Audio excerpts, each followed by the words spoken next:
ایران کے خطے میں موجود امریکی فوجی اڈوں پر جوابی حملے، اردن، بحرین اور کویت میں امریکی اہداف کو نشانے پر لے لیا۔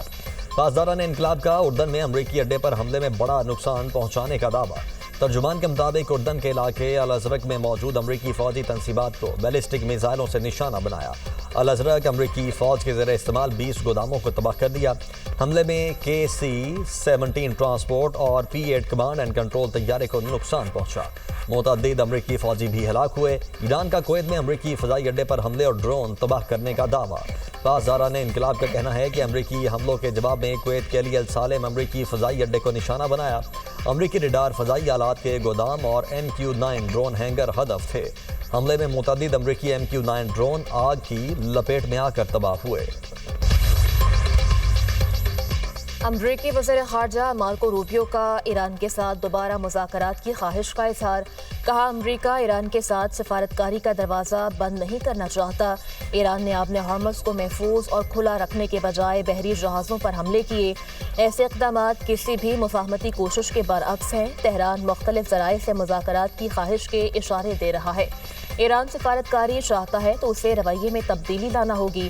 ایران کے اندر معاشی بحران کے باعث پالیسی پر اختلافات بڑھ رہے ہیں۔ ایران میں ایک ہلکا مذاکرات کا حامی ہے، دوسرا سخت موقف پر قائم ہے۔ مذاکرات کے حامی فیصلہ سازی میں کامیاب ہوتے ہیں تو یہ مثبت پیش رفت ہوگی۔ ایرانی وزیر داخلہ اسکندر مومنی آج پاکستان پہنچیں گے۔ اسکندر مومنی ایرانی صدر کا خصوصی پیغام لے کر آ رہے ہیں۔ ایرانی وزیر داخلہ، وزیر اعظم، فیلڈ مارشل اور وزیر داخلہ سے ملاقاتیں کریں گے۔ فیلڈ مارشل سے ملاقات خصوصی اہمیت کی حامل ہوگی۔ ایرانی وزیر داخلہ اسکندر مومنی مذاکرات کے عمل میں بھی انتہائی سرگرم رہے ہیں۔ قطری وزیر اعظم اور وزیر خارجہ سفارتی سطح پر متحرک۔ سعودی عرب، اردن اور عمان کے ہم منصبوں سے ٹیلی فونک رابطے۔ ایران کے تازہ حملوں کی مذمت۔ قطری وزارت خارجہ کے مطابق قطر کے وزیر اعظم نے خطے میں بڑھتی ہوئی کشیدگی پر تشویش کا اظہار کیا۔ تمام فریقین تنازع کے حل کے لیے مکالمے اور سفارتکاری کو ترجیح دیں۔ قطر خطے میں امن و استحکام کے قیام کے لیے سفارتی کوششوں کی مکمل حمایت کرتا ہے۔ کشیدگی میں مزید اضافے سے گریز کی ضرورت پر زور دیا۔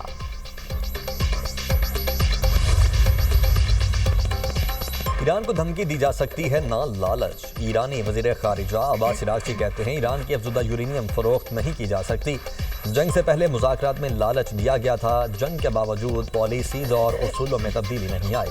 ایران پہلے سے زیادہ مضبوط بن کر ابھرا ہے۔ دنیا کو احساس ہو گیا اب ہرموز ایران کی اصل طاقت ہے۔ امریکی حملہ ایران کے پرامن جوہری ڈھانچے پر خطرناک کارروائی قرار۔ ایران کے نائب وزیر خارجہ کاظم غریب آبادی کہتے ہیں امریکی حکومت بڑھتی ہوئی عدم تحفظ کی مکمل ذمہ دار ہے۔ ایران قومی مفادات اور سلامتی کے دفاع کے لیے مناسب اقدامات کرے گا۔ روس کی ایران کے دارالخوین جوہری منصوبے پر امریکی حملے کی مذمت۔ ترجمان روسی وزارت خارجہ مالیہ کا کہنا ہے کہ ایران سمیت تمام غیر جوہری ممالک کو پرامن مقاصد کے لیے جوہری توانائی کے استعمال کا حق حاصل ہے۔ جوہری تنصیبات کو فوجی اہداف بنانا عالمی قانون اور اقوام عالم کی قراردادوں کی خلاف ورزی ہے۔ بین الاقوامی جوہری توانائی ایجنسی واقعے کا غیر جانبدارانہ جائزہ لے۔ ایران کے پرامن جوہری پروگرام کو بنیاد بنا کر خون ریزی کا جواز پیدا کرنا پورے خطے اور دنیا کے لیے خطرناک ہوگا۔ ایرانی پاسداران انقلاب کا شہید سپریم لیڈر سید علی خامنائی کے قتل کا بدلہ لینے کا اعلان۔ کہا ہے کہ ذمہ دار افراد کو اب پرسکون نیند اور آرام کو خیر بات کہنا ہوگا۔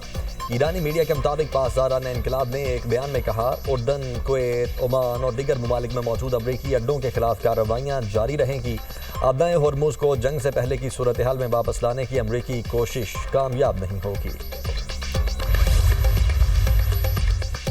ایران امریکہ کشیدگی کے باعث عالمی منڈی میں خام تیل کی قیمتوں میں اضافہ۔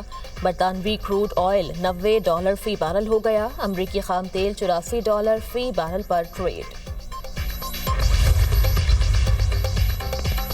وزیراعظم سے وفاقی وزیر منصوبہ بندی احسن اقبال کی ملاقات۔ ترقیاتی منصوبوں، پبلک سیکٹر ڈیولپمنٹ پروگرام کے تحت منصوبوں کی پیش رفت پر تبادلہ خیال۔ وفاقی وزیر نے وزیر اعظم کو جاری ترقیاتی منصوبوں اور مستقبل کے لائحہ عمل سے آگاہ کیا۔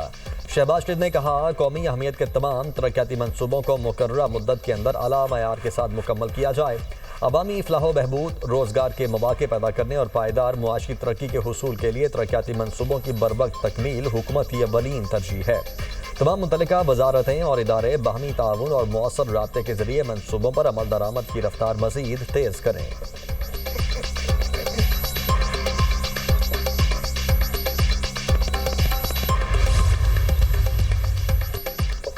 بلاول بھٹو زرداری آزاد کشمیر میں حکومت بنانے کے لیے پرامید، کشمیر کا فیصلہ صرف کشمیری کریں گے۔ وفاقی حکومت سے آزاد کشمیر میں انٹرنیٹ بحالی کا مطالبہ۔ راولہ کوٹ میں مسئلہ ہے تو کوٹلی میں انٹرنیٹ کیوں بند ہے؟ کسی نے غلط کام کیا ہے تو کشمیریوں کو کیوں سزا دی جا رہی ہے؟ احتجاج کرنے والے ریاست کو نہیں، عام کشمیریوں کو سزا دے رہے ہیں۔ تحقیقات کے لیے ٹروتھ کمیشن بنانے کی تجویز دی تھی، میری تجویز کا حکومت اور احتجاج کرنے والوں نے جواب نہیں دیا۔ جب تک کمیشن تحقیقات نہیں کرتا اس وقت تک احتجاج بند کریں۔ کشمیری عوام اور نوجوان تبدیلی چاہتے ہیں، پرانی تنخواہ پر کام کرنے کو تیار نہیں۔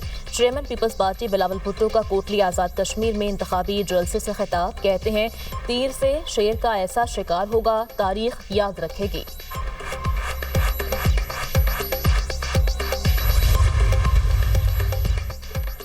موٹیاری میں بہادشاہ ریلوے اسٹیشن کے قریب مال بردار ٹرین کی بوگیاں پٹری سے اتر گئیں۔ Up and down railway track تاحال بحال نہ ہو سکے۔ حادثے کے باعث اب ٹریک کا 1 کلومیٹر سے زائد حصہ اکھڑ گیا۔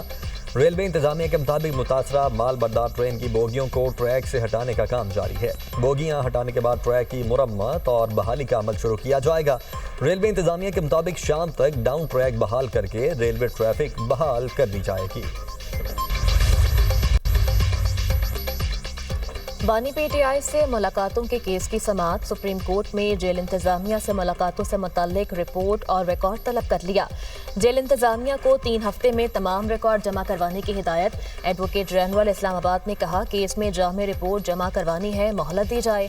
Additional advocate general Punjab Waseem Mumtaz نے کہا پنجاب کو درخواستوں کے قابل سماعت ہونے پر اعتراض ہے، ہائی کورٹ کے متفقہ آرڈر کے خلاف اپیل نہیں ہو سکتی۔ جسٹس محمد علی مظہر نے ریمارکس دیتے ہوئے کہا کتنی اور کب ملاقاتیں ہوئیں، جامع رپورٹ جمع کروائیں۔ اسلام آباد ہائی کورٹ کو میڈیا ٹاک نہ کرنے کی یقین دہانی کرائی گئی تھی، جیل کے باہر میڈیا ٹاک کر کی یقین دہانی کی خلاف ورزی نہیں ہوئی۔ عدالت کی تفصیلی رپورٹ جمع کروانے کے لیے 3 ہفتوں کی مہلت، سماعت ملتوی کر دی۔ ملک میں مانسون کا سپیل، راولپنڈی، اسلام آباد کے مختلف علاقوں میں بادل خوب برسے۔ پشاور اور گردنواہ میں موسلادھار بارش، گرمی کا زور ٹوٹ گیا۔ ٹھنڈی ہوائیں چلنے سے موسم خوشگوار۔ خیبر میں بارش اور سیلابی ریلے سے تباہی، کار سیلابی ریلے میں بہہ گئی۔ مقامی افراد نے کار میں موجود افراد کو ریسکیو کیا۔ سیلابی ریلے سے پاک افغان شاہراہ پر ٹریفک کی روانی متاثر۔ کانپور ہزارہ میں بھی بارش، ندی نالوں میں پانی کی سطح بلند۔